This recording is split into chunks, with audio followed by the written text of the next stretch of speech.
We are back in this June 1st, 2009 edition of the Infowarrior. I'm going to take one call, then we're going to go to this clip, then we're going to take calls after that. And remember, we're going to get into how we can make a difference. And these two clips that are coming up, the We Are Change one being first, are examples of what you can do. You know, you can go to a media event.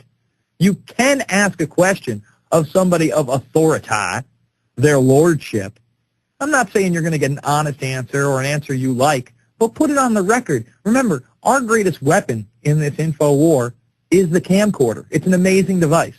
So let me go to Cody in Oklahoma. You're on.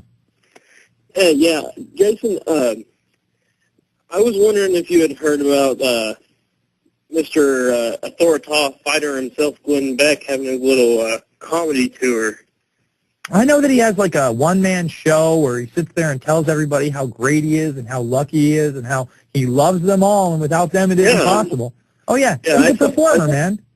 Yeah, it's quite amusing. But anyway, I go to the University of Oklahoma, and during the whole, or it was, I guess, because now we're out for the summer, but during school, I guess it would have been April or May, they sent around the email saying, you know, don't worry about the swine flu because we'll keep it under wraps. But during graduation, they said, well, because, you know, people no might handshakes, be right? infected, yeah, they wouldn't shake hands.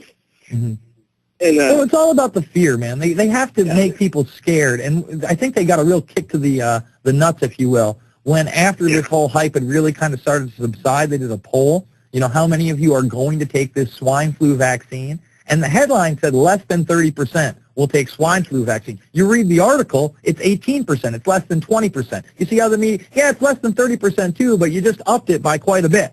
You know, it's like, come on, you can't see through those lies, but most people don't even read down the article. You know, that 30% is like 1 in 3 are going to be okay. And then, you know, out of the Mayo Clinic last week, this is out of Minnesota in the Mayo Clinic, they did a study where it showed that you were 3 times more likely to get the flu if you took the flu vaccine. So why the hell would I take a vaccine that is 3 times as likely to get me sick? I mean, is that jackassery at its highest level? I don't know. Cody? All right, Head. Come on now.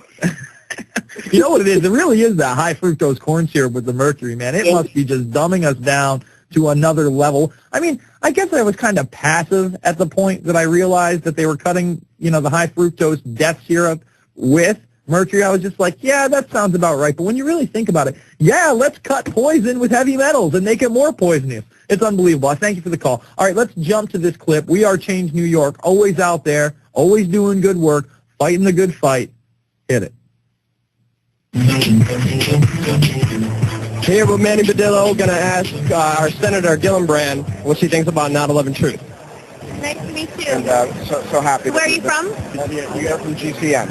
Okay. And we'd like to just ask you, before you were speaking of, speaking up about those who don't have a voice, we have a very urgent situation right now in New York City. Before there was a question asked about Afghanistan, about 7.5 years being there. Close to 8 years ago, I lost my loved one in the World Trade Center. Oh, God bless you. Thomas Joseph Sproy, the mentor of our family, okay? 70% of family members' questions were never answered during the commission hearings. Just recently, Vice President Biden was handed a paper, a study that was done, that proves that there were explosives found in the debris of the World Trade Center.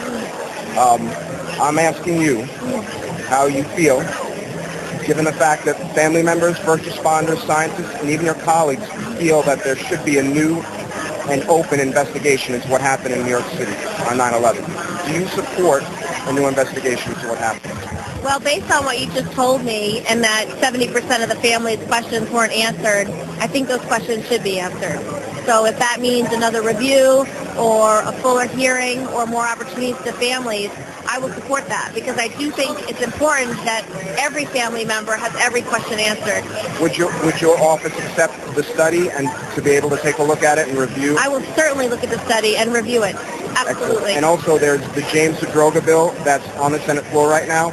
It's supporting the tens of thousands of sick and dying hero first responders that went into rescue my uncle. I'm carrying that bill, and I'm carrying it from Senator Clinton Secretary Clinton, and I'm working with Congresswoman Carolyn Maloney on the House side to actually pass a 9/11 health bill. It's really important that first responders have the health care they need. One more question.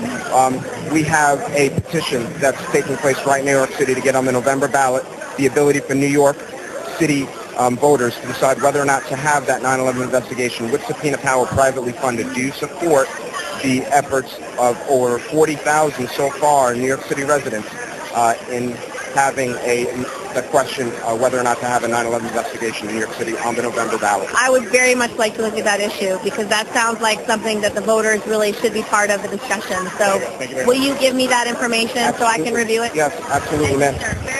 Just spoke with Senator Gillibrand. All right, let's pull the clip. Everyone. You know, what a great job by Manny Badillo and Luke Rudowski, of course, and of course the sniveling little handler there. Okay, that's it. You could see that, like, he's looking, but he realizes on camera, and then he looks again.